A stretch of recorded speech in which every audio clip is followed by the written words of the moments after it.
அஸ்ஸலாமு அலைக்கும். நபி ஸல்லல்லாஹு அலைஹி வஸல்லம் அவர்கள் கூறினார்கள், ஒரு பெண் தன் கணவனின் வீட்டில் உள்ள ஒன்றை தர்மம் செய்தால்.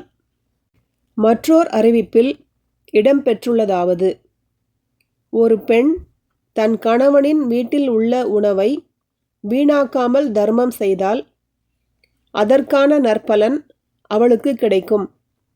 அதைப்போன்ற நன்மை அவளுடைய கணவனுக்கும் கிடைக்கும். அதுபோன்றே காசாளருக்கும் கிடைக்கும்.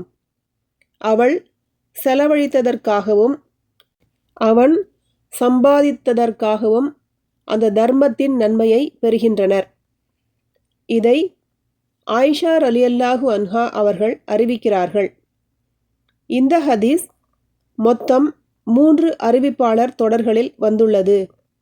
சஹீஹ் புகாரி 1439, 1440, அத்தியாயம் 24, ஜக்காத்தின் சட்டங்கள்.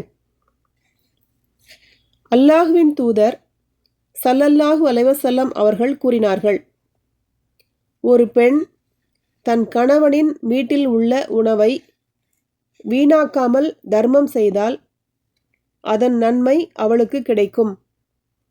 அதை சம்பாதித்த காரணத்தால் தர்மத்தின் நன்மை அவளுடைய கணவனுக்கும் கிடைக்கும். அதுபோலவே காசாளருக்கும் கிடைக்கும். இதை ஆயிஷா ரலியல்லாஹு அன்ஹா அவர்கள் அறிவிக்கிறார்கள்.